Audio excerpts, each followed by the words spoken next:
Jadi badan organisasi organization chart itu ada badan organisasi yang menunjukkan posisi dan hubungan antar bagian dalam perusahaan.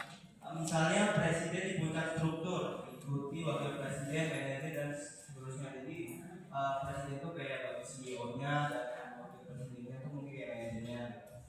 Terus chain of command, jadi siapa yang melapor ke siapa. Jadi struktur ini membantu perusahaan tetap teratur dan efisien. Jadi meski begitu tidak semua perusahaan besar membuat bagian detail karena struktur mereka itu sering berubah-ubah atau ya nggak tetap. Ini ada job design. Jadi desain pekerjaan atau job design itu adalah proses membagi pekerjaan ke dalam tugas-tugas yang lebih kecil dan menentukan siapa yang melakukannya. Jadi spesialisasi kerja atau job specialization itu artinya setiap orang fokus pada satu jenis tugas tertentu. Jadi kalau misalnya bagian ini ada tugasnya nggak boleh ikut campur dengan tugas yang dibagi yang lainnya gitu. Jadi contohnya itu kayak di pabrik bin, satu orang hanya menggambar pesawat, jadi satu lagi memotong. Jadi itu udah tugasnya itu udah ada lah masing-masingnya gitu. Dan juga satu lagi menajamkan dan seterusnya. Jadi hasilnya itu pekerjaannya jadi lebih cepat dan efisien. Jadi itu lebih teratur aja lah.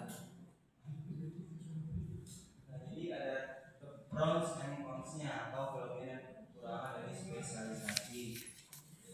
Untuk pelatihannya itu kita sangat ahli dalam satu bidang, jadi cepat belajar dan lebih produktif. Terus menggunakan pelatihan dan penggunaan alat khusus. Jadi ini ya, tapi ada kekurangannya juga, yaitu konsnya. Kekurangannya itu adalah bisa membosankan karena pekerja hanya melakukan hal yang sama terus menerus, gitu. Kayak mengerjakan ini setiap hari gitu, gak ada perubahan. Yang kedua itu bisa menurunkan semangat dan motivasi kerja. Nah, solusi yang bisa dilakukan itu adalah lakukan rotasi kerja atau job rotation agar karyawan bisa mencoba tugas yang berbeda.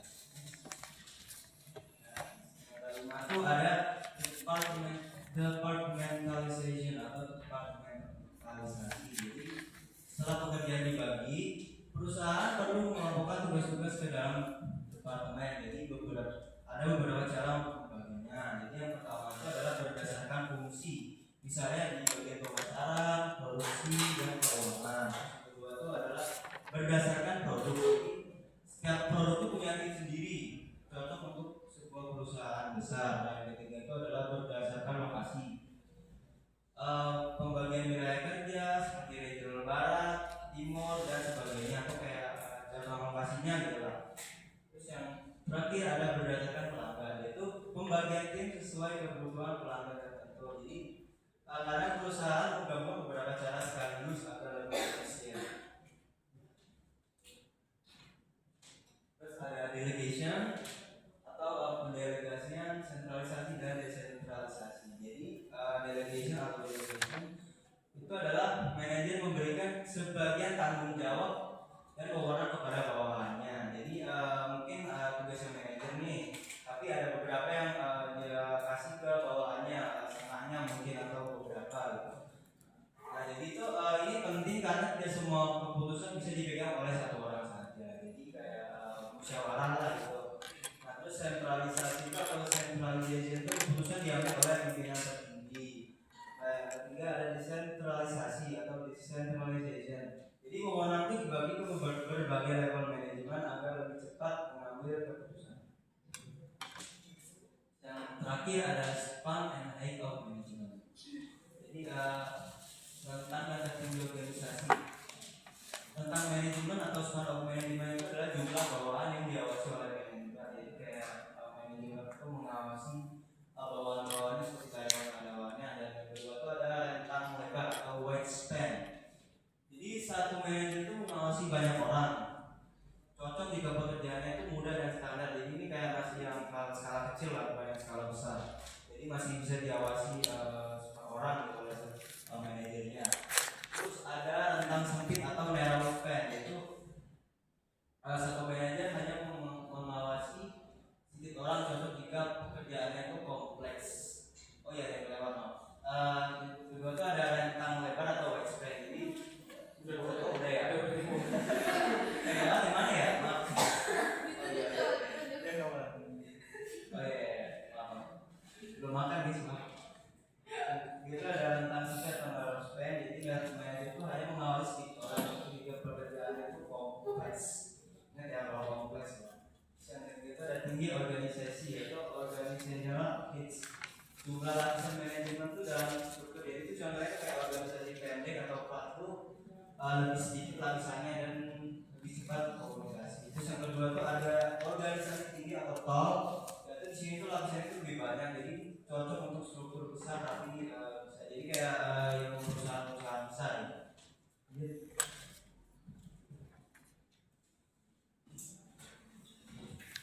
Selanjutnya ada form of organizational structure atau bentuk-bentuk organisasi.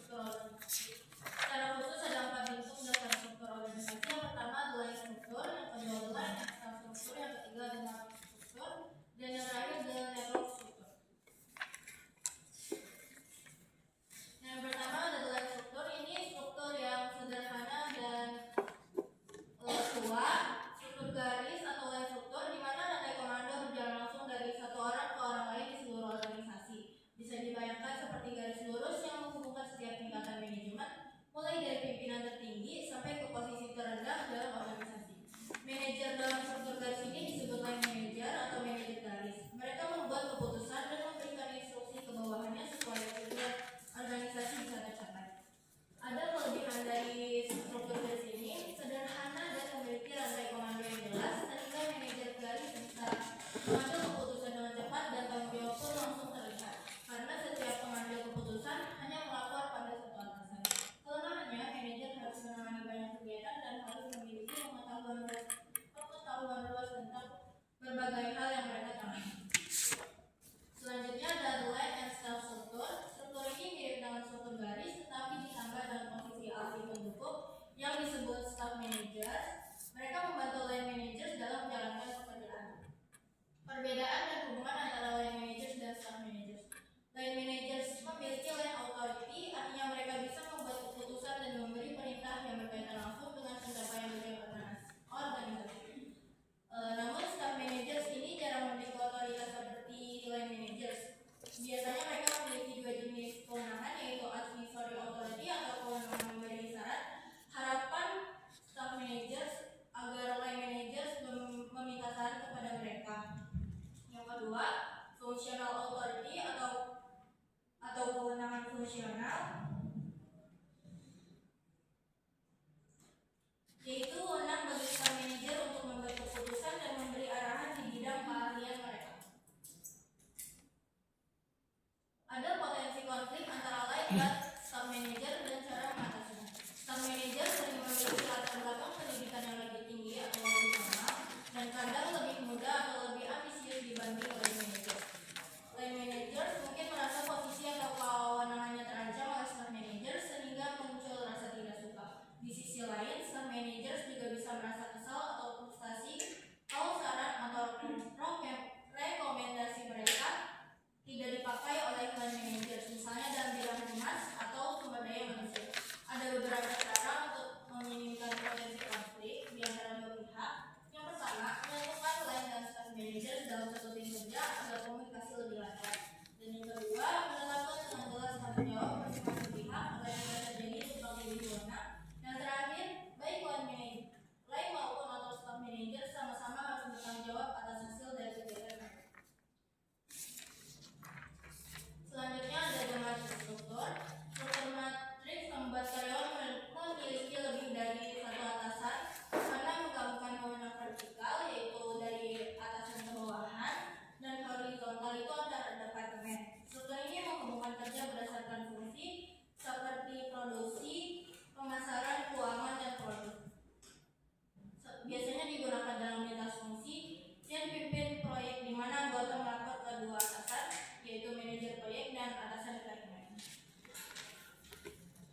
Oke, stop dulu.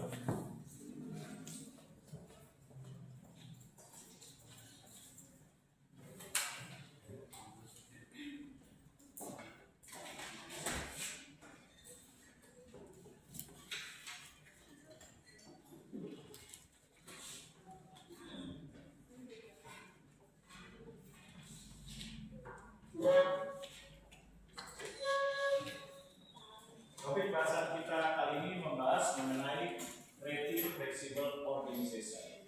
Nah, berbicara mengenai topik kita kali ini tidak terlepas dari struktur organisasi. Setiap perusahaan, organisasi pasti membutuhkan apa yang dinamakan struktur organisasi. Struktur organisasi ini diciptakan organisasi supaya nantinya organisasi itu bisa berjalan dengan baik dalam hal menjalankan setiap kegiatan dan aktivitas dalam hal tugas, kewenangan, tanggung jawab, mengambil suatu keputusan, melakukan perencanaan, dan melakukan evaluasi dan kontrol. Itu semua membutuhkan struktur organisasi. Tentu dalam hal menciptakan struktur organisasi tidak boleh diciptakan secara asal atau sembarangan. Perlu adanya pertimbangan, kehati-hatian, analisa, dan berbagai aspek atau unsur-unsur yang harus diperhatikan dalam menciptakan struktur organisasi. Nah, oleh sebab itu, unsur-unsurnya apa saja nih yang harus diperhatikan agar dapat menciptakan struktur organisasi? Nah, menurut Alwan ada?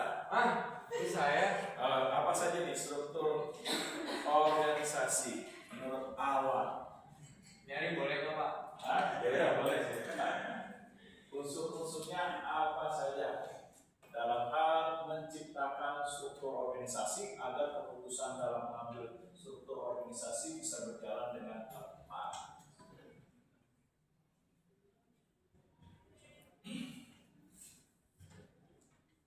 Spesialisasi Pak. Nah, unsur yang pertama Pak, melihat sumber daya organisasi terlebih dahulu. Nah, organisasi harus melihat bagaimana kekuatan sumber daya yang dimiliki, seperti misalnya kemampuan dari pekerjanya dalam hal menjalankan struktur organisasi terhadap pengetahuan, wawasan, keterampilan, keahlian dalam menjalankan struktur organisasi terhadap apa? Pembagian tugas, kewenangan, tanggung jawab, dan lain sebagainya. Lalu memperhatikan dari anggaran, berapa besar nilai anggaran yang dimiliki perusahaan agar struktur organisasi ini bisa berjalan dengan efektif dalam hal apa? Dalam hal melakukan koordinasi, menciptakan arus komunikasi, lalu melakukan upaya dalam pengendalian organisasi dan evaluasi, serta bagaimana merumuskan strategi organisasi. Nah, itu semua membutuhkan sumber daya organisasi berupa anggaran. Begitu juga teknologi. Bagaimana nih teknologi yang dimiliki oleh perusahaan atau organisasi atau industri? Sejauh mana kekuatan teknologi dalam hal menjalankan struktur organisasi untuk menciptakan arus informasi atau komunikasi ataupun koordinasi yang dilakukan.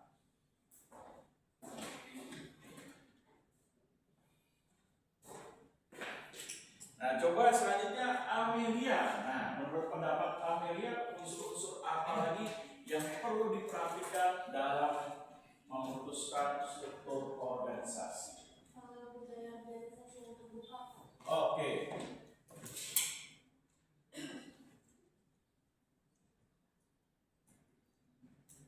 Nah, selanjutnya bagaimana budaya organisasi yang diciptakan dalam suatu perusahaan atau industri atau organisasi tersebut.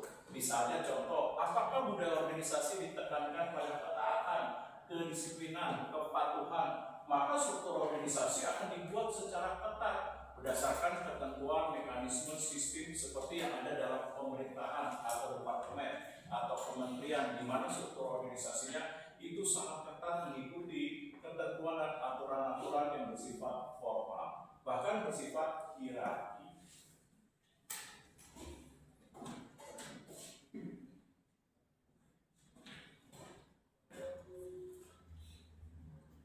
Nah, selanjutnya Cynthia Ramadan.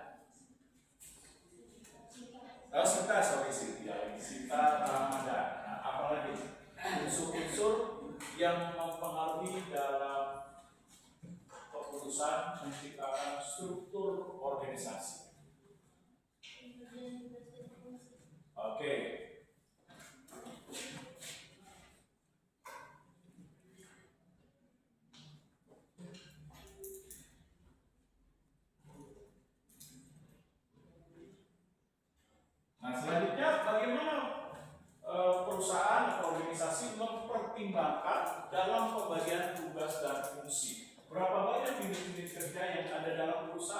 berapa banyak departemen atau divisi yang ada dalam perusahaan. Perusahaan harus merancang bagaimana pengelompokan suatu nilai struktur organisasi berdasarkan dari setiap divisi yang diuraikan dalam unit-unit kerja. Nanti perusahaan akan merancang bagaimana keputusan yang ideal dalam hal menciptakan struktur organisasi untuk mengatur dalam hal divisi ataupun setiap unit-unit dalam pekerjaan.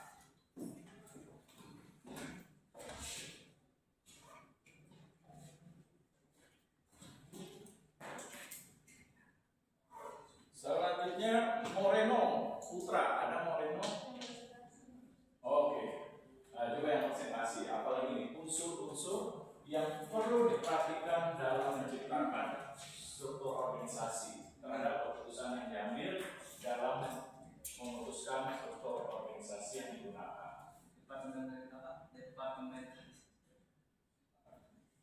Departmentalization. Kalau departmentalization nanti pembagiannya.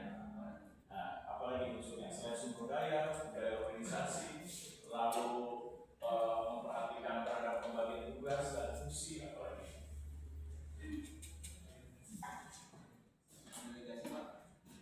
Nah, jangan lupa lingkungan. Nah, bagaimana lingkungan organisasi yang mempengaruhi terhadap kehidupan organisasi ataupun aktivitas organisasi yang dilakukan, seperti bagaimana lingkungan terhadap pesaingnya, terhadap pemasoknya, terhadap konsumennya, lalu lingkungan internal dalam perusahaan seperti karyawan, lalu pimpinan perusahaan, para manajer, lalu juga faktor sosial, ekonomi, dan lain sebagainya. Nah, bagaimana lingkungannya? Sejauh mana memberikan pengaruh, tekanan, dan dampak terhadap perusahaan, sehingga struktur organisasi harus mendukung dalam pengambilan keputusan untuk bisa beradaptasi dengan cepat terhadap perubahan faktor lingkungan.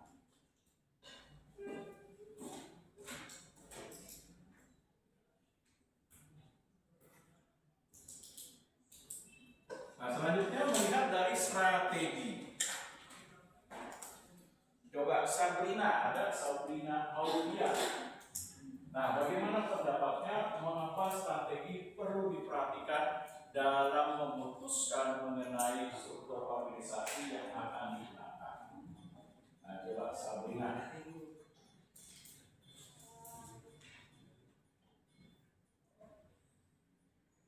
Kira-kira pendapatnya? Ya? Soalnya mengapa salah satu unsur strategi perlu diperhatikan dalam keputusan perusahaan atau organisasi menggunakan struktur organisasi?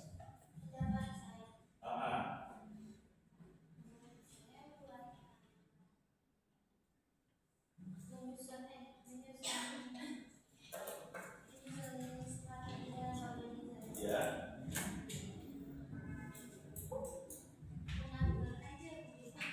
Oke.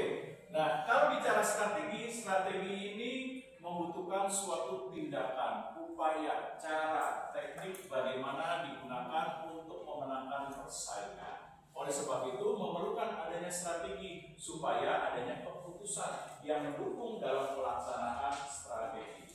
Nah, untuk itulah maka dirancang bagaimana struktur organisasi untuk mendukung strategi dalam pengambilan keputusan, melakukan perencanaan, merumuskan, mengkoordinasi, melakukan komunikasi, sosialisasi, lalu bagaimana upaya untuk melakukan kontrol, pengendalian, menetapkan tujuan dan sasaran. Ini semua membutuhkan struktur organisasi dalam hal keputusan-keputusan yang perlu diambil perusahaan. Untuk itulah maka unsur daripada strategi ini tidak boleh diabaikan.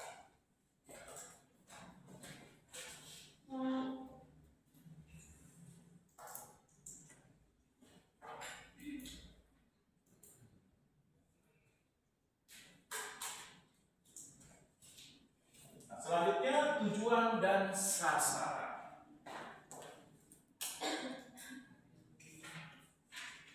Nah, coba nih menurut pendapat Amara Maulinda bagaimana pendapat Amara?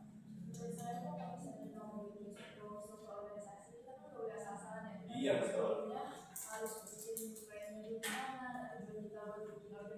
apa dan sasaran itu sasaran yang kita dapat itu apa gitu, jadi harus dikenalkan di Oke, benar. Jadi dalam menciptakan atau memutuskan mengenai struktur organisasi, maka dilihat tujuan organisasi itu sendiri dan menjadi sasaran. Misalnya contoh, tujuan organisasi mengedepankan terhadap kreativitas dan inovasi karena dia bergerak dalam industri elektronik, berarti memerlukan struktur organisasi yang lebih fleksibel dalam hal melakukan pengambilan keputusan. Oleh sebab itu, nanti organisasi harus merancang bagaimana struktur organisasi yang sifatnya fleksibel untuk mengedepankan dalam pengambilan keputusan, bergerak dalam bisnis misalnya elektronik yang mengedepankan kreativitas dan inovasi dengan sasaran misalnya peningkatan penjualan. Berarti dia harus merancang bagaimana bersifat lebih fleksibel. Organisasinya misalnya flat. Nah, dia harus merancang bagaimana bentuk dan mekanismenya dalam struktur organisasi. Nah, selain itu, kalau kita bicara struktur organisasi, pasti ada tujuan dari struktur organisasi. Nah, mengapa perusahaan perlu menciptakan struktur organisasi? Menurut Rani Agustania, nah, coba Rani Agustania, bagaimana apa tujuan dalam menciptakan struktur organisasi?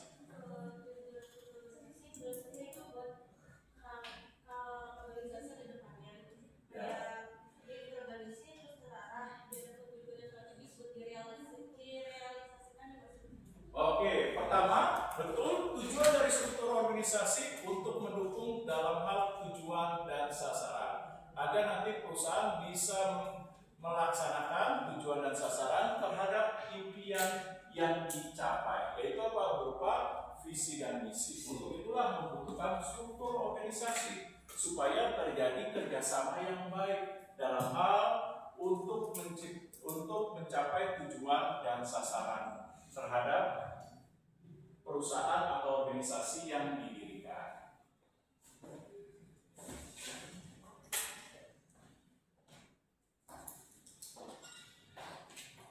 Nah, selanjutnya menurut Rani Agustania, apa tujuan? Oh, Udah Pak. maaf. Vicky. Yes sir. Oke, apa tujuan? Tujuan organisasi ya. Intinya mencari laba atau keuntungan. Tujuan struktur. Oh, tujuan strukturnya. Jadi dibuatnya struktur itu salah satunya adalah untuk ini Pak, untuk agar organisasi itu tersistematis. Jadi di mana hierarki itu dibuat, jadi ada atasan, ada bawahan, dan juga ada pembagian divisi. Nah, divisi itu tujuannya kan untuk fokus di bidang masing-masing ya. Sedangkan atasan itu yang bertanggung jawab dari semuanya. Oke, betul. Hal ini dinamakan menciptakan tujuannya struktur organisasi diciptakan keteraturan.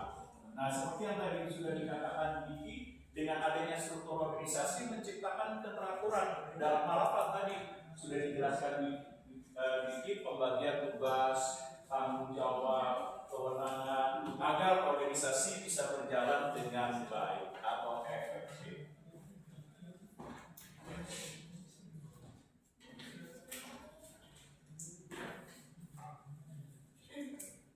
Nah, selanjutnya aura Hawani Puri Asyifa. Ya, coba. Ya, silakan. Untuk mengambil keputusan dulu. Oke.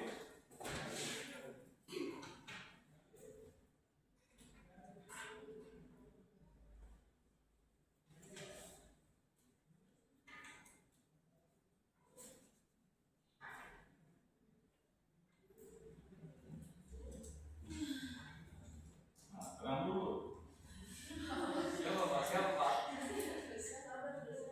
Nah, selanjutnya menciptakan kedisiplinan dan efektif. Dengan adanya struktur organisasi, pasti perusahaan ada nilai peraturan, ketentuan, sistem bagaimana mengatur terhadap kegiatan yang ada dalam perusahaan seperti koordinasinya, kerjasamanya, lalu bagaimana menjalankan aktivitas bisnis. Nah, ini semua nanti menciptakan kedisiplinan dalam hal bekerja. Dengan adanya struktur organisasi, maka standarisasi akan diciptakan dalam menciptakan keteraturan dan juga komunikasi dan interaksi yang baik. Sehingga pencapaian tujuan dan sasaran serta peningkatan organisasi, misalnya berupa produktivitas, bisa dicapai lebih baik.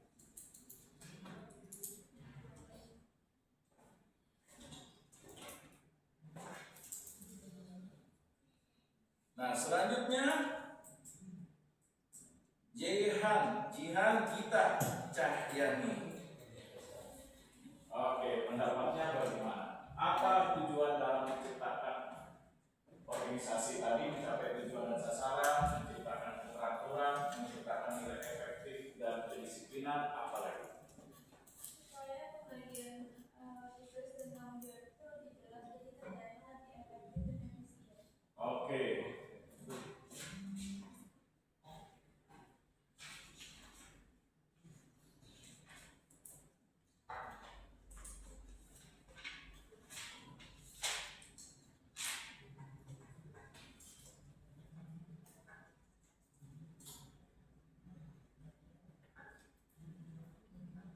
Selanjutnya, dengan adanya struktur organisasi bisa menciptakan nilai efisien terhadap apa? Terhadap upaya yang dilakukan perusahaan dalam keputusan-keputusan perusahaan untuk mengalokasikan nilai anggaran, seperti pembagian dana untuk mendukung setiap program kerja yang ada dalam perusahaan, baik program kerja pemasaran, keuangan, SDM, produksi, dan lain sebagainya. Nah, dengan adanya struktur organisasi, perusahaan bisa mengontrol bagaimana penggunaan anggaran. Jangan sampai anggaran di dalam perusahaan terjadi pemborosan yang tidak memberikan nilai manfaat bagi perusahaan dalam pencapaian tujuan dan sasaran bersama.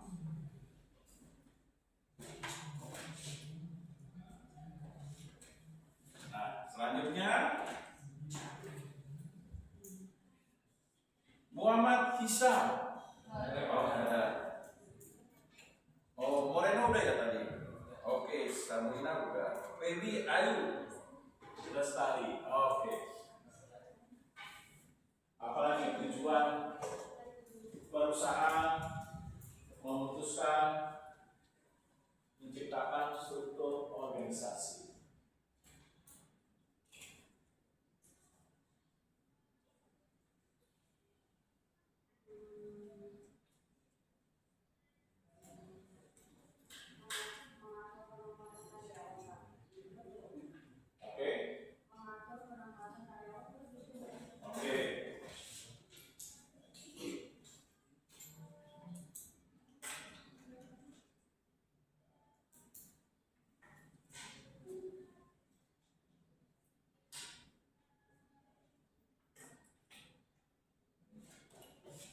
Tujuan dari struktur organisasi bisa menempatkan sumber daya manusia secara tepat. Artinya apa, Pak?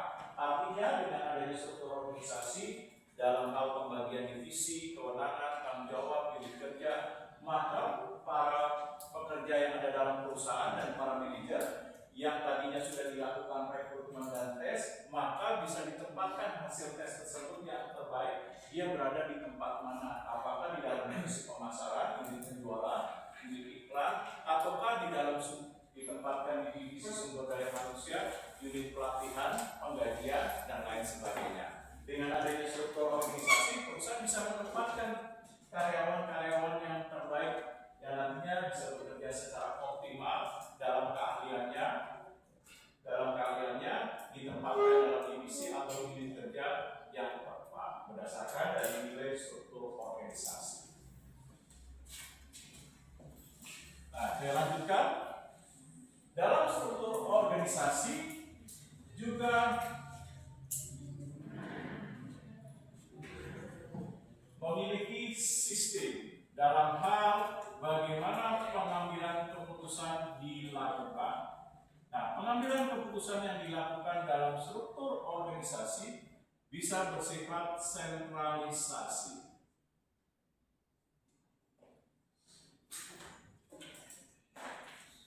Nah, menurut tadi siapa ya?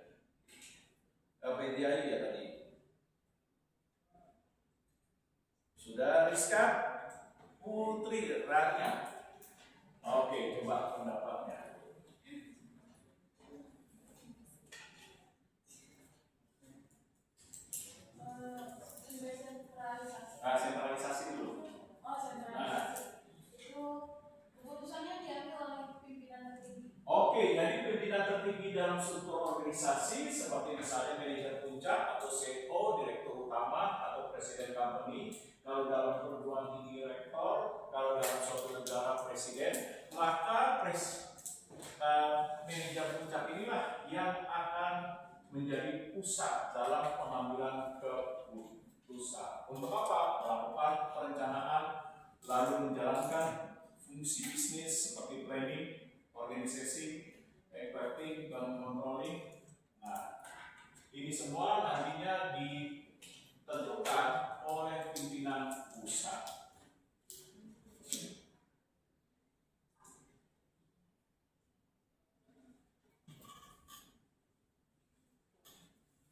Nah, selanjutnya menurut Arya Bimo Satria, desentralisasi apa? Pengambilan keputusannya itu diambil sama manajer, Pak. Oke, jadi manajer diberikan kewenangan untuk membantu perusahaan dalam melakukan pengambilan keputusan atau melakukan evaluasi, menjalankan fungsi manajemen seperti planning, organisasi, equity, dan control. Misalnya contoh, perusahaan memiliki beberapa cabang, ada yang mungkin di Surabaya, di Jogja, Jawa Tengah, Medan, dan lain sebagainya. Nanti setiap perusahaan cabang itu diberikan kewenangan oleh pimpinan pusat atau perusahaan pusat yang dipimpin oleh direktur utama. Nantinya direktur utama memberikan kewenangan bagi setiap perusahaan cabang boleh mengambil keputusan dalam menentukan perencanaan, tujuan, dan sasaran. Nanti keputusannya itu harus dikoordinasikan oleh perusahaan pusat. Nah, inilah desentralisasi.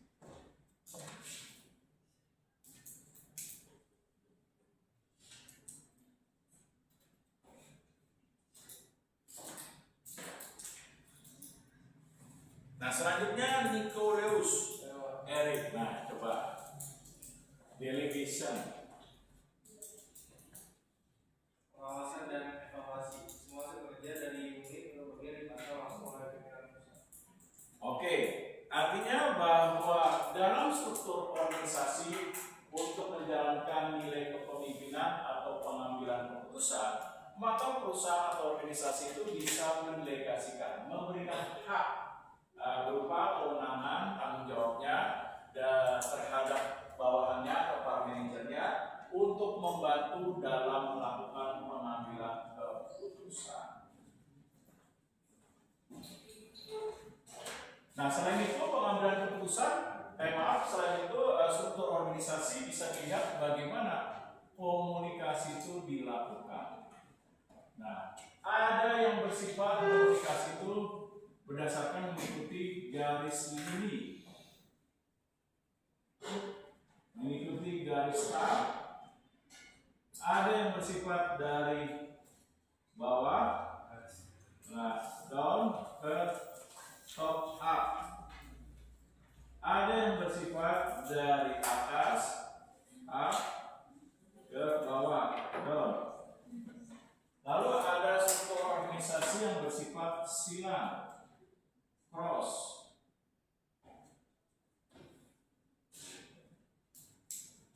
Lalu ada yang bersifat horizontal. Nah, coba garis ini line. Apa ini line? Nah, menurut tadi Nicoleus sudah Rainara Nadia Larasati. Ya, garis line. Dalam proses komunikasi berjalan langsung dari atas ke bawahan melalui garis komando. Oke, garis line itu mengikuti struktur organisasi berdasarkan pembagian kewenangan dimulai dari atas ke bawah. Nah, hal ini sama dengan sifatnya adalah ini, dari up ke down. Seperti apa bentuk komunikasinya? Seperti pimpinan mensosialisasikan pengambilan keputusan. Pimpinan menyampaikan perubahan terhadap kebijakan, sistem, standarisasi perusahaan. Pimpinan melakukan pengambilan keputusan dalam hal penentuan arah kebijakan, tujuan, dan sasaran organisasi. nanti dikomunikasikan kepada seluruh manajernya dan karyawannya. Nah, ini bersifat live atau top down. Lalu garis start seperti apa nih? Garis start. Menurut tadi Rainara, Nadia, Lestari, Abraham, kalau Roman, nggak ada. Oh, nggak pernah kelihatan ya. Tulis Pak. Indika, Islami Pasya, Memberikan nasihat atau dukungan kepada manajer. bukan. Staff itu apa? Merupakan bentuk komunikasi, koordinasi dan pembagian nilai arus informasi yang diciptakan di dalam divisinya. Contoh misalnya SDM, ada divisi unit penggajian, unit kedisiplinan, unit pelatihan, unit pengembangan, unit karir. Nah, dalam divisi SDM ini bisa melakukan kerjasama koordinasi terhadap perencanaan, keputusan, kontrol maupun evaluasi. Nah, selanjutnya kalau yang bersifat dari down ke up, apa nih? Menurut Amelia udah? Oh, Najwa.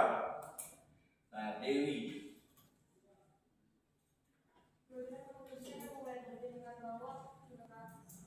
Ya, dari bawah ke atas apa nih? Bentuk komunikasinya dalam struktur organisasi. Nah, kalau atas kan tadi pimpinan mengambil keputusan dalam hal tujuan sasaran, nanti disosialisasikan, mengevaluasi dan mengendalikan serta melakukan kontrol. Nah, ini dilakukan oleh atasan. Lalu juga kalau komunikasi dari atas, misalnya perubahan terhadap kebijakan, standarisasi, nah biasanya diambil oleh atasan. Atasan nanti mengkomunikasikan, menyampaikan arus informasinya kepada para manajer. Nah, kalau dari bawah nih, dari bawah ke atas, dimulai dari karyawan atau departemen atau unit kerja, bagaimana bentuk komunikasinya? Kalau dari bawah ke atas. Nah, coba.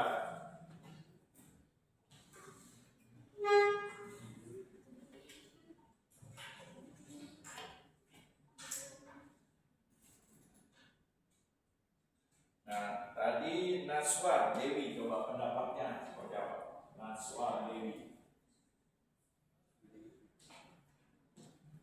Ada masuk? Najwa Grace Ana Dewi. Oke, ya, silakan.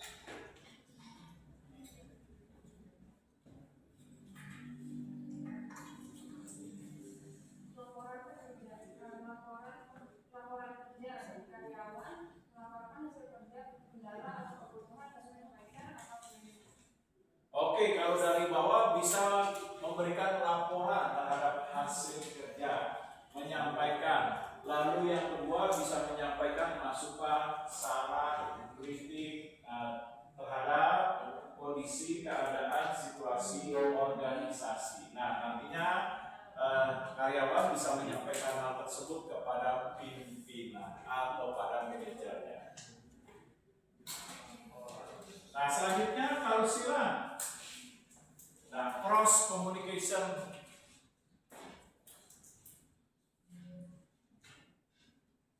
Menurut Indri, Excel Asantayu. Oke, ada? Indri ya, silakan Indri.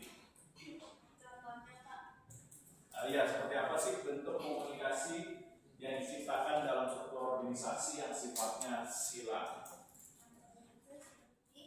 Saat pimpinan di departemen produksi langsung menghubungi manajer HRD untuk menanyakan masalah seperti contoh melalui supervisor.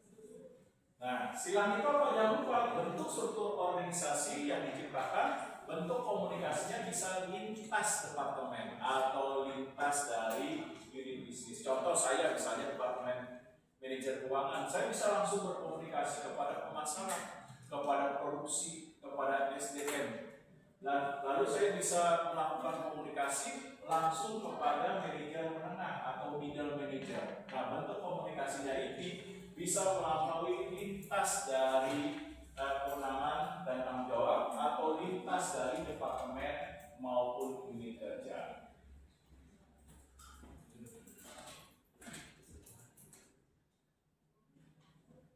Nah, kalau horizontal, nah ini hampir sama nih horizontal dengan staff apa tuh? Nah sama, hanya perbedaannya istilahnya saja horizontal atau staff. Tadi bentuk apa?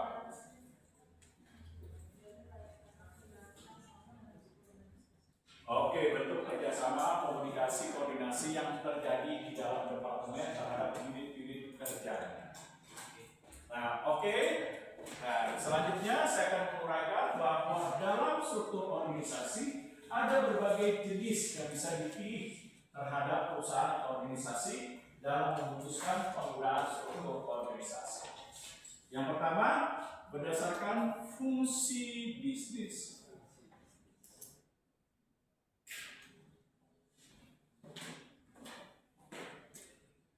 Nah, menurut Anggita Apelia Kirani, Kirana apa Kirani?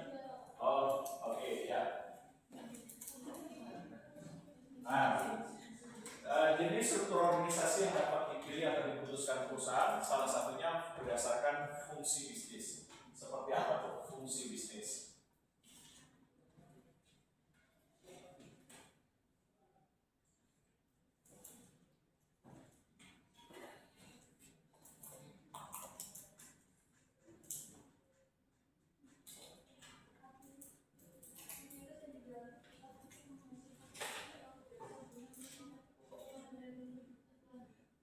Jadi struktur organisasi ini dibentuk, didirikan, diputuskan oleh perusahaan atau organisasi berdasarkan dari pembagian nilai-nilai bisnis seperti ada fungsi pemasaran, keuangan, SDM, produksi, research and development dan lain sebagainya. Nah, contohnya seperti ini. Nah, misalnya di sini CEO. Nah, CEO itu nanti membagi struktur organisasi berdasarkan fungsi bisnis. Nah, misalnya di sini ada pemasaran, keuangan, SDM, produksi. Nah, kalau perusahaan itu sudah berskala besar, biasanya ditambah satu fungsi bisnisnya, yaitu penelitian dan pengembangan.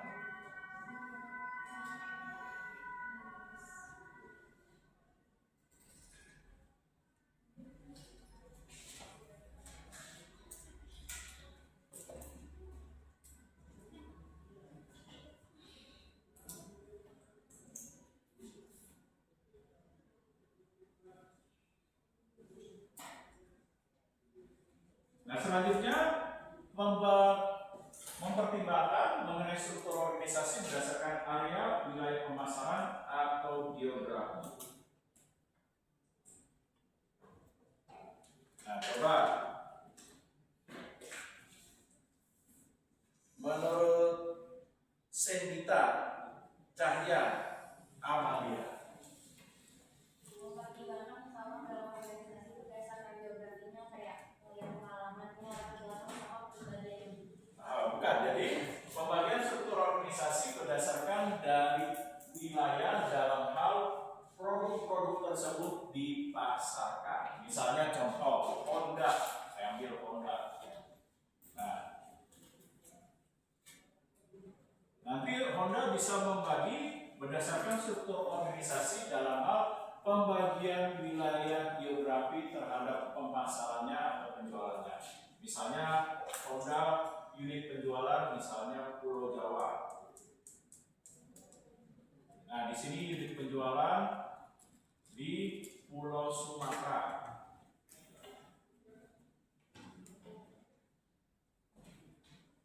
di sini unit penjualan untuk Pulau Bali. Nah, di sini untuk Pulau Kalimantan misalnya. Nantinya perusahaan bisa menguraikan lagi, misalnya Pulau Jawa, areanya mana? Oh, Jakarta, Surabaya, Semarang. Sumatera mana saja? Oh, areanya ada Medan, ada Jambi, ada Lampung. Pulau Bali apa? Oh, ada nanti Denpasar. Nah, lalu Pulau Kalimantan apa? Ada di Samarinda, nanti ada di Palangkaraya dan lain sebagainya. Nanti bisa diuraikan kembali oleh struktur organisasi seperti Honda dalam memutuskan misalnya menggunakan area wilayah pemasaran.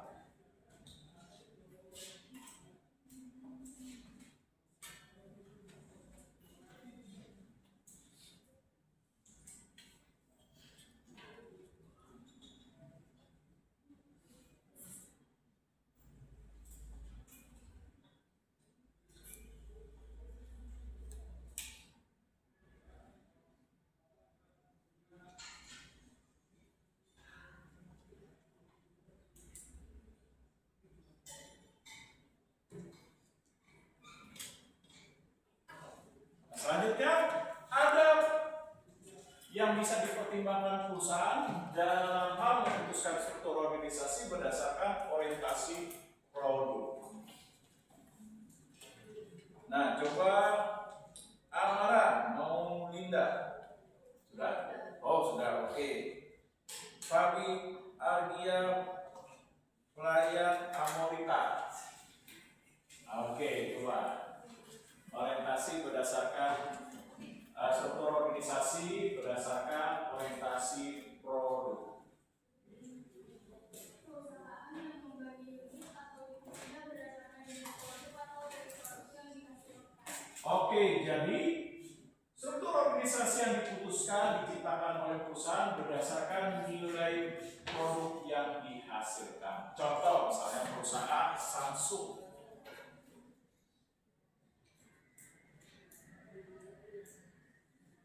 Nah, nanti pembagian struktur organisasinya bisa berdasarkan misalnya Samsung produk handphone atau smartphone.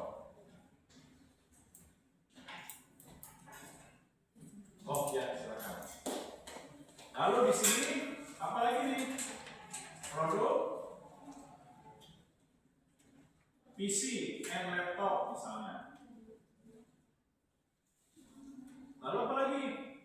Misalnya di sini produk elektronik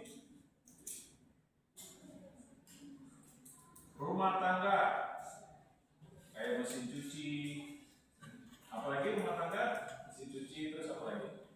Kulkas, kompor listrik dan lain sebagainya, AC dan lain sebagainya. Nah, lalu apa lagi produk Samsung? Biasanya selain handphone ada PC dan laptop, produk elektronik rumah tangga, apa lagi nih? Kalau Samsung? Ah? Oh, smartwatch.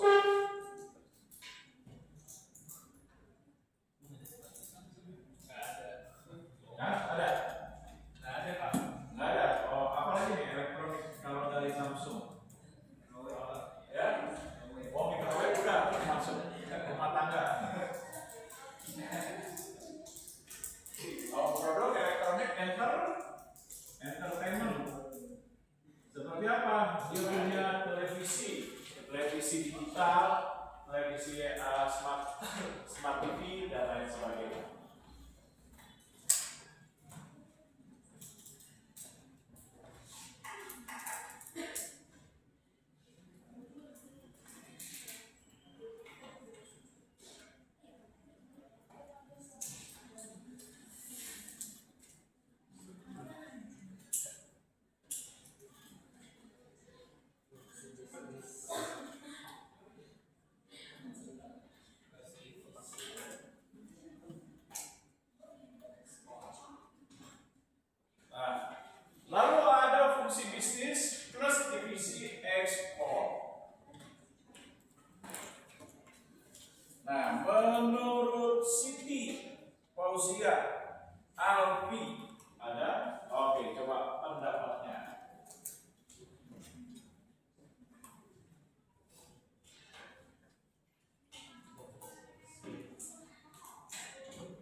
berdasarkan dari fungsi bisnis dalam organisasi pemasaran keuangan produksi ditambah satu departemen yaitu untuk menangani permasalahan terhadap kegiatan bisnis internasional.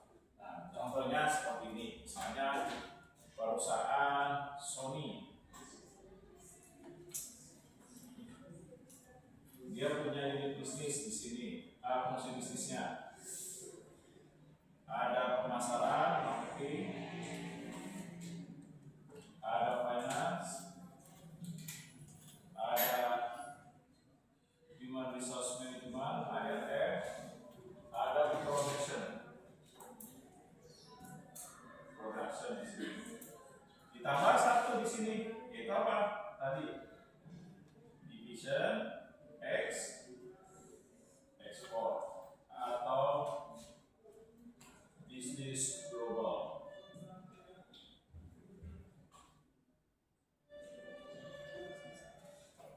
Nah, ini dia.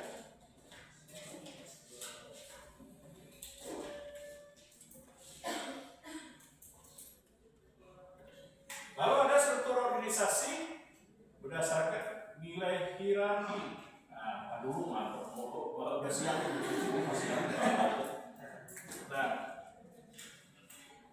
Nah, menurut tadi siapa ya? Siti. Berarti terakhir Alwan, putar lagi Alwan. Oh tidur aja. Masih orang kelihatan rambutnya mesti dipotong. Wan, apa Wan? Hierarki.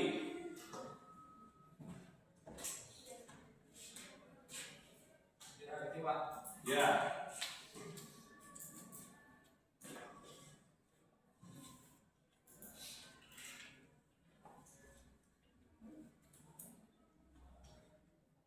Apa itu hierarki?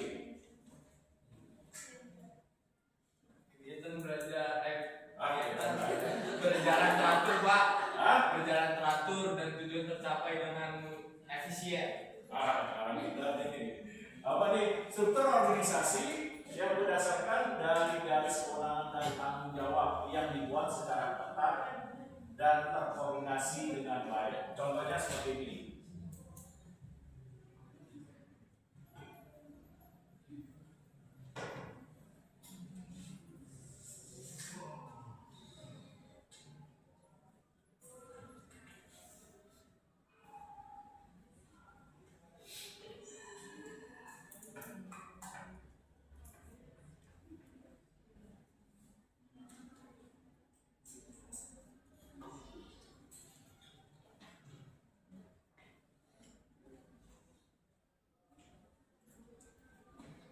Oh ya, silakan.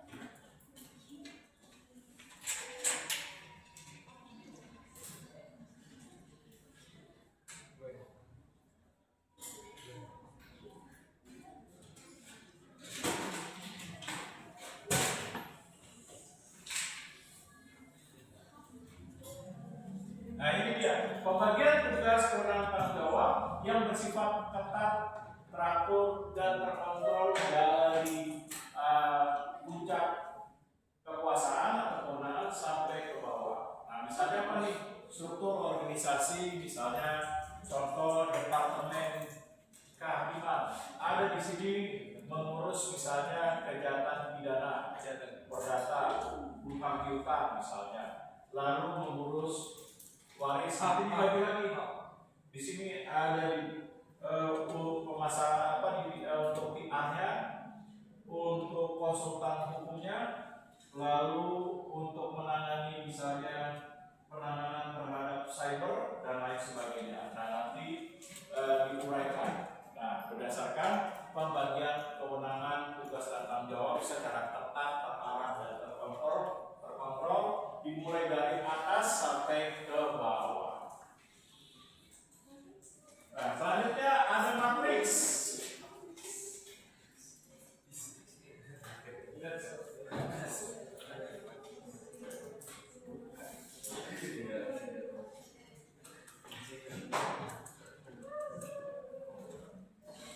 Nah, seperti apa nih struktur organisasi matriks?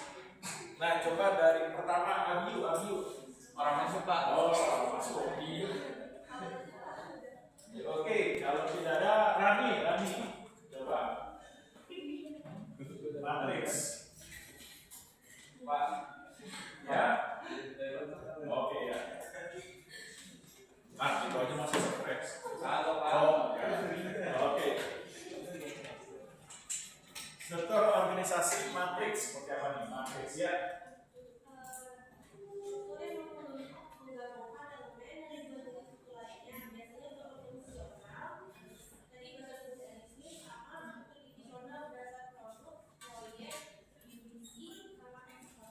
Oke, jadi struktur organisasi ini bersifat unggul atau hybrid. Kenapa? Karena menggabungkan 2 atau 3 dari struktur organisasi yang ada. Misalnya fungsi bisnis dengan area atau dengan produk yang dihasilkan, atau dengan penggabungannya bisa dengan misalnya berdasarkan dari orientasi produk. Nah, contohnya seperti ini.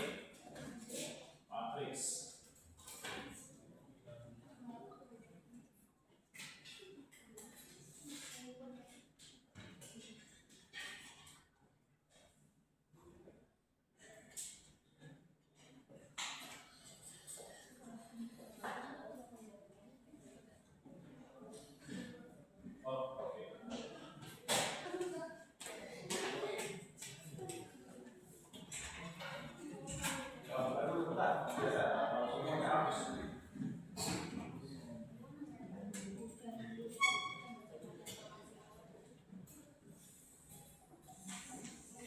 Nah, kalau struktur organisasi matriks seperti ini, nah, apa keunggulannya nih?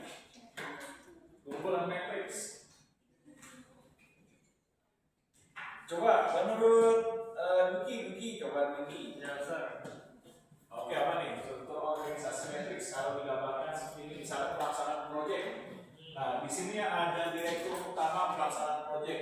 Di sini ada direktur utama proyek untuk pemasaran, keuangan, SDM, lalu produksi, lalu diuraikan lagi ada unit pemasaran, dalamnya ada penjualan dan lain sebagainya.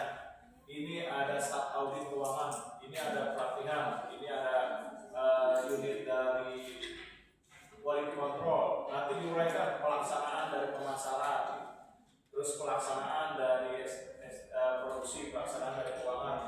Nah, lalu di pelaksanaan harian. Nah, Keunggulannya ya. Jadi kalau dalam struktur organisasi itu dia tuh digabung Pak, kayak divisi itu besar. Nah, jadi komunikasinya itu lebih gampang. Oke, komunikasinya pertama lebih cepat dalam melakukan kontrol, evaluasi, serta menyampaikan feedback berupa saran, kritik, masukan dan lain sebagainya. Betul. Lalu apa lagi? Komunikasi gampang, juga mengambil keputusannya juga. Oke, betul. Pengambilan keputusannya relatif lebih cepat. Karena kenapa nih? Masing-masing dari unit-unitnya bisa langsung berkoordinasi dengan pimpinan. Nah, sehingga pengambilan keputusannya bisa dilakukan lebih cepat dalam hal pengambilan keputusan, melakukan evaluasi dan pengendalian. Tapi ada kelemahannya, ya. Nah, coba nih kelemahannya. Menurut Jihan kita kelemahannya apa? Oh, betul.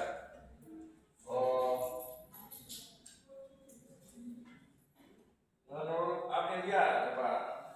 Nah, apa lagi nih kelemahannya? Oke, bisa menimbulkan konflik karena terkadang bisa terjadi benturan karena arus komunikasi, evaluasi, serta pengambilan keputusan bisa cepat. Nah, seringkali terjadi konflik dalam hal terhadap kejelasan dalam hal arus informasi yang terjadi. Nah, lalu apa lagi? Selain dapat memicu terjadinya konflik dalam pengambilan keputusan, perencanaan dan pengendalian serta komunikasi. Oke, komunikasi lintas fungsi bisa terhambat apabila nih dari masing-masing divisi dan unit kerjanya ini apabila tidak bisa mengimbangkan mengimbangi kinerja dari masing-masing setiap divisi atau unit kerjanya. Nah, maka bisa menyebabkan terhambat. Nah, oleh sebab itu setiap divisi ini harus apa? Memiliki kemampuan dan keterampilan yang sebanding. Nah, ini dia.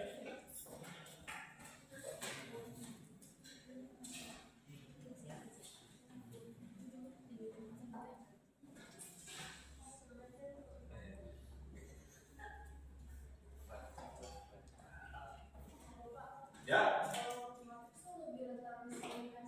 Iya, betul. Karena dia divisi yang terendah sekalipun misalnya ini bisa langsung dia berkomunikasi.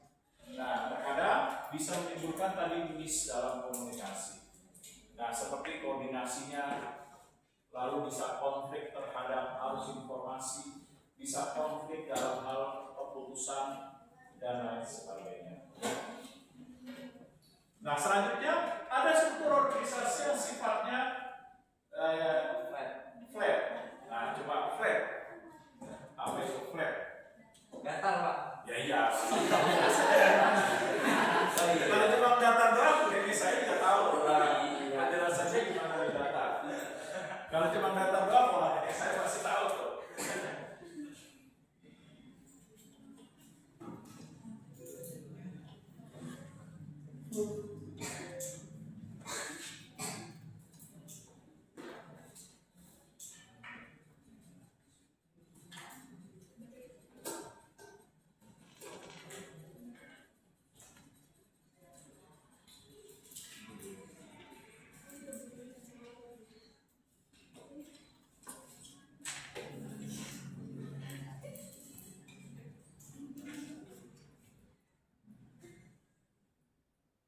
Ada yang masih pendapat? Seperti apa sih flag? Bentuk struktur organisasi yang diciptakan secara sederhana untuk memudahkan dalam melakukan apa nih? Komunikasi, pembagian arus informasi, serta apalagi pengambilan keputusan. Nah, contohnya apa? Nah, coba contohnya. Ayo. Contohnya. Iya. Bentuknya kayak gimana? Contohnya? Oh.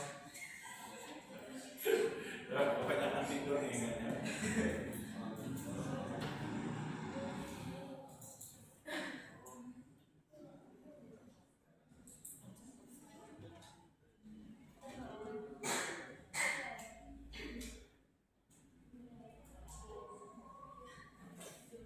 Nah, misalnya flat apa? Ya, gampang ini flat.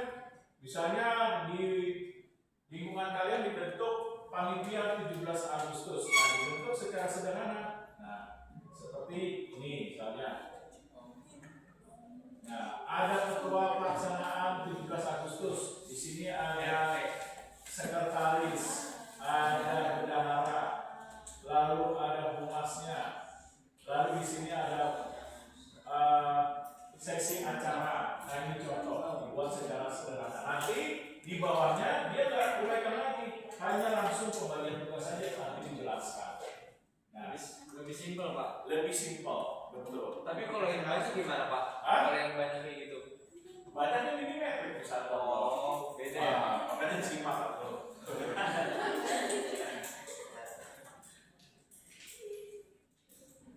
Nah, saya lanjutkan. Struktur organisasi bisa mengalami perubahan nggak? Bisa, Pak. Nah, kenapa bisa mengalami perubahan? Teknologi mungkin. Ya, bisa. Bisa. Teknologi sehingga menyebabkan struktur organisasi mengalami perubahan. Oh, betul, faktor internal misalnya seperti mempercepat komunikasi, perencanaan bisnis, ataupun ingin merumuskan strategi secara lebih cepat. Maka perubahannya struktur organisasi bisa penambahan dan pengurangan dalam divisi atau dalam unit kerjanya disebabkan faktor internal. Nah, lalu apa lagi? Nah, faktor eksternal, betul. Seperti persaingan yang semakin ketat, kompetitif, sehingga memaksa organisasi mengalami perubahan struktur organisasi untuk mendukung dalam pengambilan keputusan.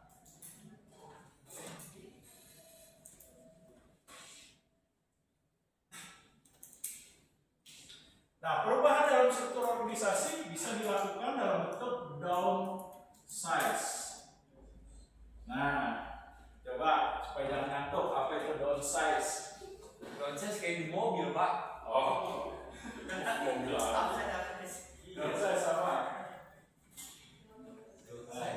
Downsize dalam hal perubahan struktur organisasi. Ya, kita kan lagi bahas struktur organisasi bukan mobil. Kalau mobil berarti salah jurusan nih, harusnya teknik otomotif. Mobil ya. Ya. Tapi yang strategis untuk penyelenggara.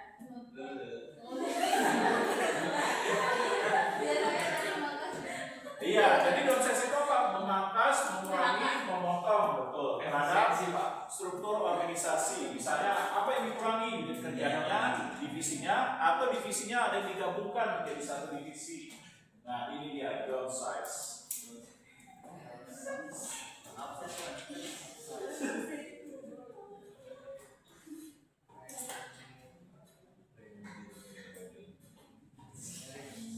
Nah, selanjutnya ada re-engineering. Nah, coba apa nih? Insinyur, Pak. Bukan istilah dalam struktur organisasi. Orang lagi bahas struktur organisasi, belakangnya kayak insinyur. Apa yo? Perencanaan ulang, Pak. Iya, jadi merekayasa ulang terhadap perombakan total struktur organisasi. Jadi perubahannya menyeluruh terhadap struktur organisasi. Nah, perubahannya menyeluruh baik terhadap pembagian tugas, kewenangan, tanggung jawab, lalu perubahan terhadap fungsi bisnisnya, perubahan terhadap divisi atau unit kerja, pembagian area, wilayah, dan lain sebagainya.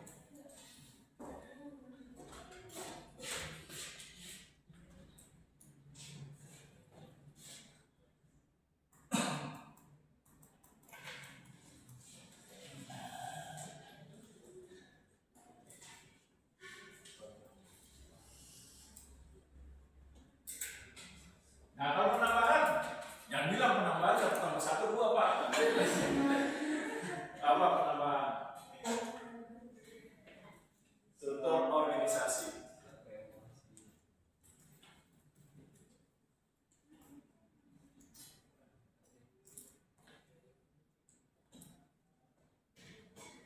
Menambahkan atau memodifikasi dalam organisasi untuk memperjelas hierarki, hubungan kolaborasi dan bagian tugas kewenangan tanggung jawab. Oke, berarti ada ditambahkan. Apakah ditambahkan unit kerja, divisinya, area atau wilayah, dikarenakan karena kemampuan bisnis perusahaan semakin bertambah. Nah, oleh sebab itu diperlukan struktur organisasi yang mendukung dalam hal apa? Memajukan perusahaan atau organisasinya. Nah, supaya mendukung itu apa? Diperlukan penambahan dari divisi supaya nantinya organisasi bisa berjalan efektif dalam hal apa? Dalam hal untuk pengambilan keputusan, merumuskan strategi, lalu untuk evaluasi, menciptakan efektif dan efisien, dan lain sebagainya.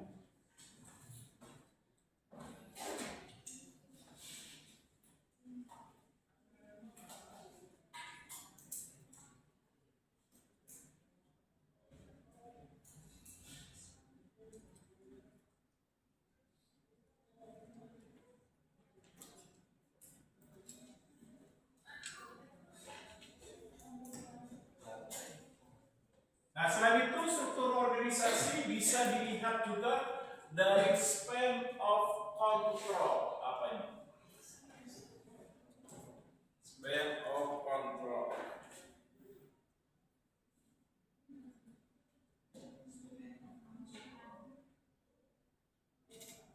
Semakin luas tentang kendali, semakin sulit mengambil keputusan cepat karena pengawasan lebih banyak. Oke, jadi span of control bagaimana organisasi merumuskan, menjelaskan, menguraikan mengenai terhadap pembagian kewenangan dan tanggung jawab yang dijalankan. Nah, terhadap mekanisme dari setiap departemen, divisi maupun unit-unit kerjanya. Contoh, span of control misalnya perusahaan Honda dimulai dari mana span of control? Misalnya dari direktur, wakil direktur, staf ahli, lalu habis staf ahli ada manajer fungsi bisnis, pemasaran, keuangan, SDM, sumber daya manusia, produksi, lalu diuraikan lagi sumber daya manusia unitnya apa saja. Oh, ada unit penggajian, ada unit kedisiplinan, unit pelatihan, unit pengembangan, unit rekrutmen dan seleksi. Lalu pemasaran apa saja? Oh, ada unit penjualan, unit iklan, public relation dan lain sebagainya. Unit keuangan apa saja? Divisi keuangan nanti diuraikan supaya kontrolnya unitnya. Ada unit laporan pajak, ada unit laporan kas, ada unit laporan rugi laba dan lain sebagainya. Produksi apa saja nih? Unitnya ada produksi bagian pengecekan mutu, lalu pengecekan kapasitas produksi, pemeliharaan mesin dan lain sebagainya. Nah, kalau rantai komando,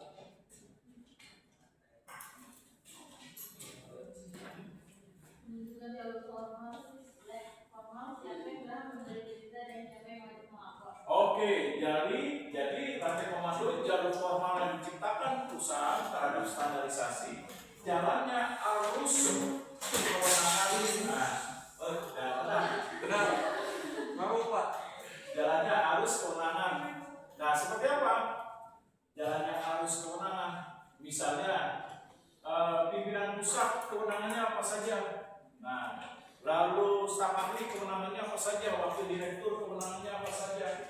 Lalu manajer middle kewenangannya apa saja? Sampai manajer fungsi bisnis kewenangannya apa saja? Dan lain sebagainya. Nah, ini rantai komando.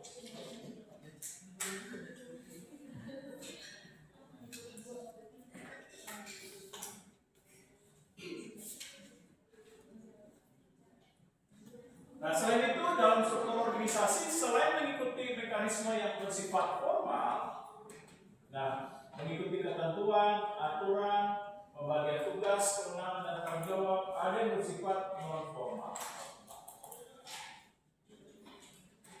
Nah, seperti apa nih bentuk mekanisme struktur organisasi yang bisa timbul secara non formal? Nah, coba nih kalau non formal. Terbentuk secara Hah? secara Bukan non formal.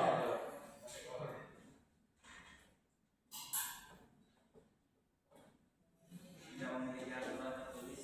Oke, tidak mengikuti aturan-aturan yang sifatnya tertulis, tapi terlaksana dalam struktur organisasi. Seperti apa? Tapi bisa timbul dalam struktur organisasi. Seperti apa nih contohnya? Gagal Pak. Kakak. Enggak ya? Seperti apa contohnya? Gosip. Oh, Gosip yang terjadi dalam organisasi, desas-desus yang terjadi dalam organisasi. Benar gak sih bahwa kita nanti ada perubahan direktur utama kita nih udah nggak bikin lagi 1 tahun ke depan, diganti sama bapak ini. Nah, padahal keputusannya belum, tapi karyawan manajer sudah tahu informasi tersebut. Itu kan desas-desus. Nah, lalu gosip. Nah, gosip seperti apa nih contohnya? Nah, tadi desas-desus, gosip apa nih? Ngomongin orang Pak. Ya iya, desas-desus sih ngomongin orang. Bedanya di mana? Gosip, desas-desus. Iya benar. Makin lucu aja. Bentar-bentar mau selesai. Nah, ayo kalau gosip.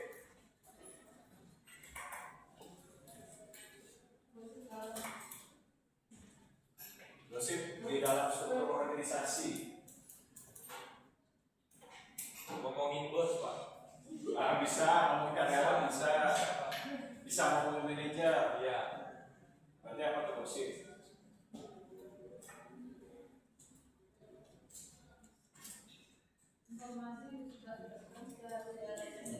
Oke, jadi informasi yang disebarkan tidak resmi bisa terjadi penambahan-penambahan yang kebenarannya belum tentu bisa dibuktikan. Gosip, ya bisa ditambahkan, bisa dikurangi, dilebihkan. Nah, yang kebenarannya belum tentu.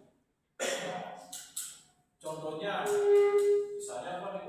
direktur kita kan waktu di perusahaan cabang kerjanya gak beres, tapi kenapa ya bisa jadi direktur utama? Itu katanya dekat sama dewan direksi sehingga bisa diangkat. Nah ini misalnya kebenarannya belum tentu dibuktikan, tapi informasi tersebut sudah ada. Nah ini bisa ditambahkan, dilebihkan, dikurangi dan lain sebagainya. Itu melanggar kode etik nggak Pak? Hah? Melanggar kode etik. Ya kalau secara struktur dalam standarisasi bisa dikatakan melanggar kode etik apabila menyebabkan kerugian-kerugian yang terjadi dalam organisasi. Seperti misalnya gosip itu misalnya bisa mencemarkan nama baik, citra perusahaan atau organisasi dan lain sebagainya. Misalnya contohnya apa? Misalnya berkembang nih sampai masyarakat luar tahu, publik misalnya, oh kalau kuliah di TSM banyak tuh jasa-jasa palsu, dosennya misalnya gampang disogok, misalnya contoh. Nah, isunya ini atau gosipnya ini tersebar luas. Nah, padahal belum tentu kebenarannya. Nah, bisa saja sengaja disebarluaskan supaya misalnya menjatuhkan nama baik atau citra atau image perusahaan atau organisasi. Nah, sampai di sini sebelum saya serahkan kelompok, ada yang mau ditanyakan? Silakan. Ya. Nah, materi UTS-nya nanti ada bentuknya pertama pilihan ganda. Alhamdulillah. Kurang lebih kemarin dari hasil rapat itu antara 20 sampai 40. Enggak ada esai kita. Esainya itu antara 4 atau 5.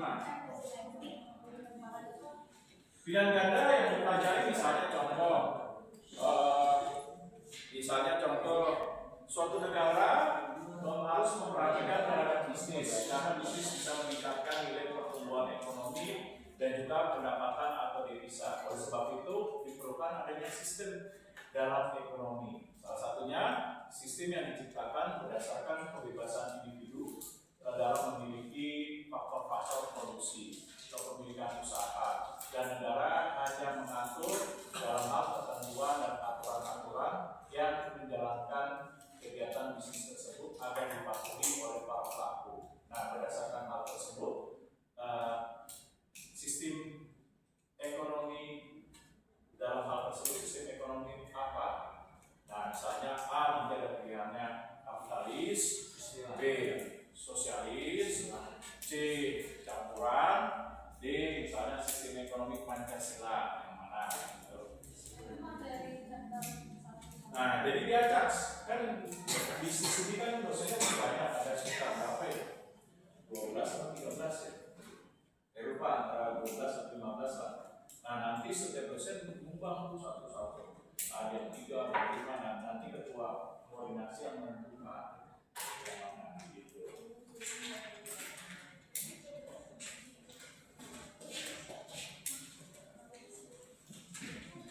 Nah, materinya dimulai dari pertama tadi bab 1 mengenai pemahaman dasar mengenai bisnis.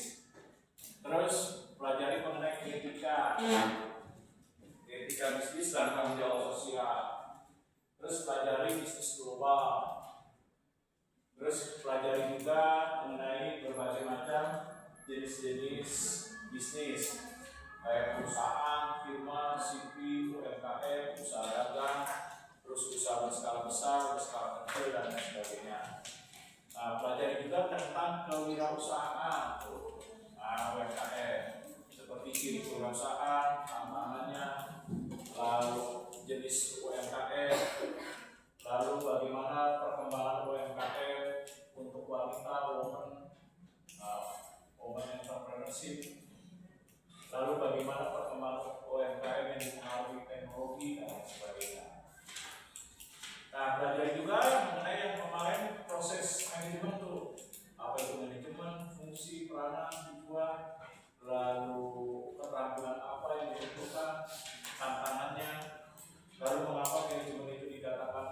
science dan lain sebagainya.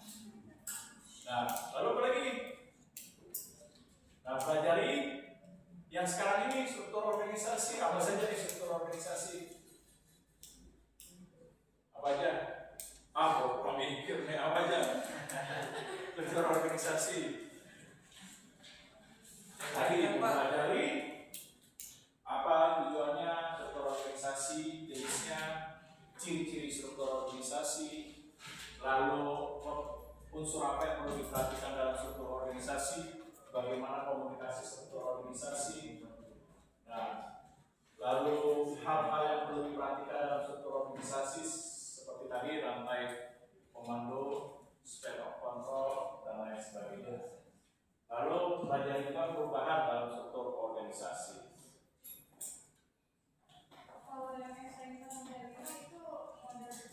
Nah, model pertanyaannya misalnya contoh nih, setiap negara memerlukan adanya kerjasama bisnis. Kerjasama bisnis ini diciptakan dalam bentuk bisnis global yang di mana kerjasama tersebut melibatkan dua negara atau lebih atau investasi asing yang tujuannya nanti memberikan nilai manfaat dalam ekonomi berupa pendapatan dari suatu negara. Nah, titik misalnya contoh berdasarkan uraian di atas maka jawablah pertanyaan di bawah ini. Nah, pertanyaannya ada dua, A dan B.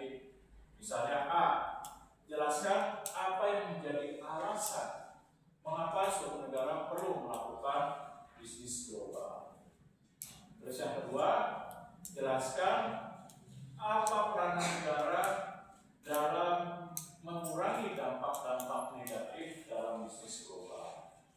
Pertanyaan A, pertanyaan B, misalnya contoh, jelaskan apa peranan organisasi internasional dalam bisnis global.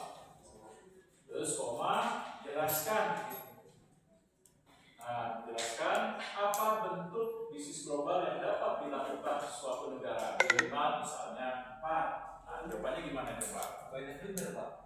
Jawabannya namanya ujian. Masa ujian ditanya, apakah Anda sudah makan hari ini? Itu bukan ujian. Nah, coba kalau ditanya seperti itu, gimana? Jelasin kalau berarti Pak. Hah? Itu juga dijelasin nanti Pak. Iya, jelasin. Misalnya contoh.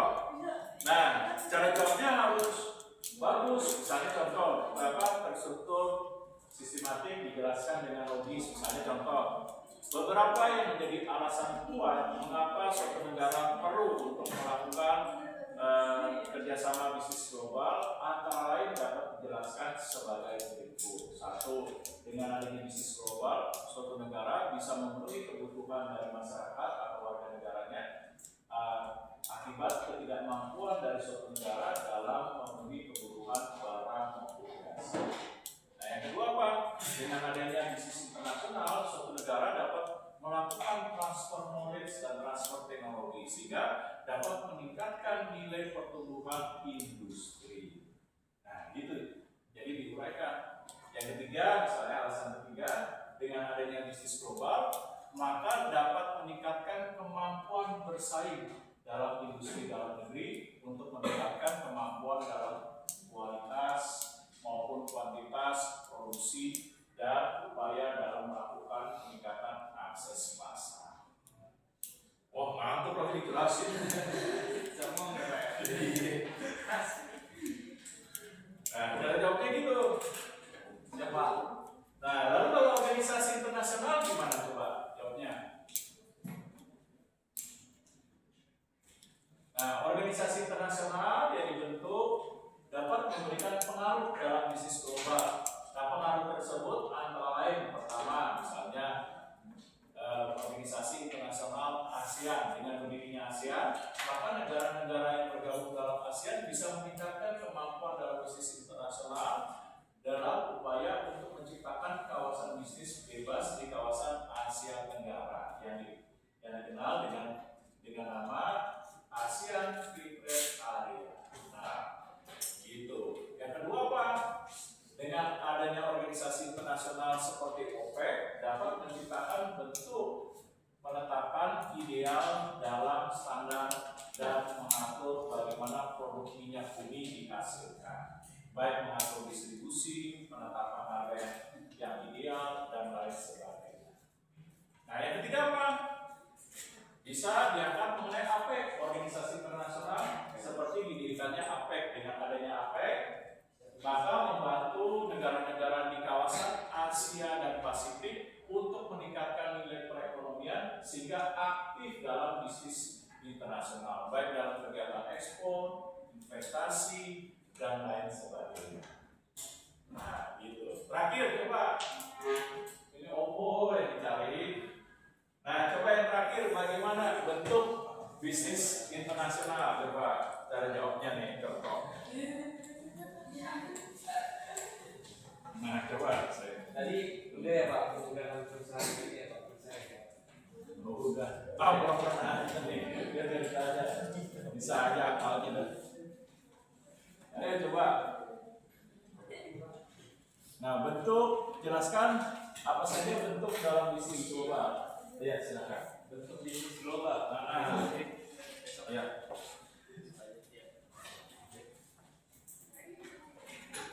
Nah, ntar toilet lagi nih. Enggak Pak. Aman Pak. Apa?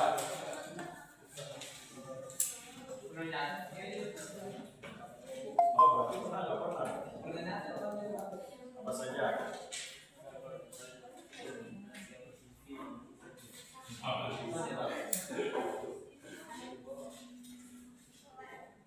Nah, kalau ditanya jelaskan apa saja bentuk-bentuk bisnis global, nah diuraikan bentuk-bentuk bisnis global yang bisa dilakukan perusahaan-perusahaan asing ataupun suatu negara yang mengembangkan bisnis global antara lain satu misalnya franchise internasional.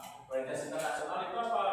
Jelasin, merupakan suatu bentuk bisnis global di mana negara atau pengusaha dapat membeli nama usaha dari perusahaan lain, seperti contohnya McDonald, Audi, KFC membuka franchise kepada siapa saja yang mau berbisnis dengan bidang kuliner dengan membeli nama usaha yang dimiliki oleh KFC, Audi, McDonald dengan apa? Dengan kesepakatan perjanjian dan membayar ketentuan berupa apa nih? Royalti setiap periode waktu. Ada yang ada yang 1 tahun sekali, ada yang 6 bulan sekali, dan lain sebagainya. Nah, lalu apa lagi yang kedua? Misalnya diuraikan lagi yang kedua apa? Yang kedua bisa lisensi, misalnya memberikan hak paten kepada perusahaan yang lain yang membeli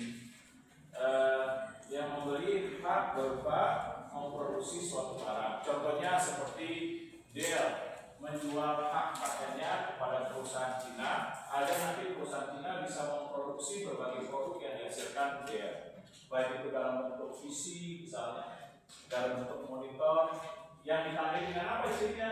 Lisensi. Nah, misalnya lisensi Dell Corporation Internasional, by lisensi made in China, sebagai contoh. Nah, lalu apa lagi? Turnkey operation bentuk bisnis internasional dengan melakukan upaya kerjasama di mana pekerja-pekerja lokal diberikan pelatihan keluar. Nah, setelah itu mereka dikembalikan untuk menjalankan kemampuan keterampilannya dalam mengelola perusahaan internasional yang ada di perusahaan kamu. Nah, itu dia. Oke, nanti kurang lebih ya waktunya antara ujiannya itu 100 menit sampai dengan 120. Nah, 2 jam. Tergantung di sini ada 1, ada 2. Nah, mulainya kan kalau masalah tanggal 27 ya? Iya Pak. Kapan Pak? Ada pertanyaan nggak? Siapa Pak yang bikin soal Pak? Ya kan udah dibilang. Oh iya. Rame-rame dari nanti dosen koordinator yang memutuskan. Oh iya. Bapak. Oh iya. Nah, kalau ditanya misalnya nih, sebelum saya tutup, nah, jelaskan apa peranan etika bisnis dan bagaimana bentuk penerapan etika bisnis secara internal maupun eksternal. Nah, gimana tuh?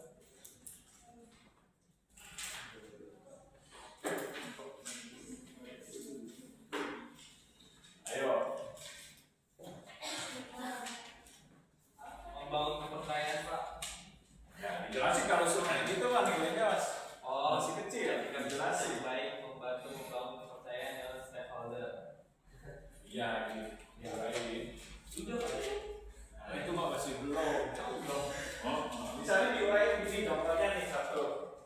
Upaya perusahaan memerlukan atau menjalankan adanya peranan dalam etika bisnis antara yang pertama, dengan adanya etika bisnis perusahaan bisa menciptakan hubungan yang baik dengan stakeholder dalam meningkatkan kepercayaan seperti menjalankan hak dan kewajiban berdasarkan ketentuan dan perjanjian yang bisa dilakukan antara pemasok,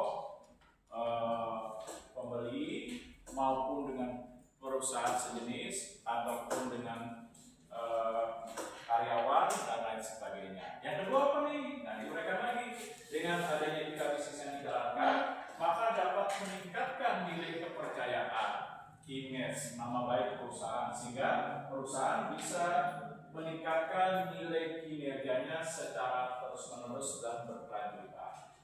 Nah, itu jangan sekolah ini udah selesai. Nah, ada lagi yang mau ditanyakan? Belum ditutup? Nanti langsung ke struktur organisasi. Kita bahas terakhir mengenai teknologi ini. Kira-kira teknologi gimana nih? Teknologi dalam struktur organisasi memberikan peranan nggak? Memberi, Pak. Oke, peranannya tadi dapat menciptakan bentuk jaringan yang lebih baik dengan pemanfaatan teknologi dengan menggunakan web dalam menciptakan struktur organisasi. Nah, nanti, jangan sistem SKS, tahu SKS? Sistem kampus malam udah mau ujian kan, udah sibuk buka buku, sampai begadang. Nah, kalau perlu, tadi yang ngantuk-ngantuk matanya dicolok pakai tusuk gigi supaya nggak tidur-tidur. Nah, dicicil, tahu dicicil? Nah, sedikit-sedikit, misalnya setiap hari, ya. Kasih waktu 60 menit, apa nih yang mau saya baca dulu? Oh, tentang bisnis. Nah, besok cicil lagi sama pelajaran lain atau mata kuliah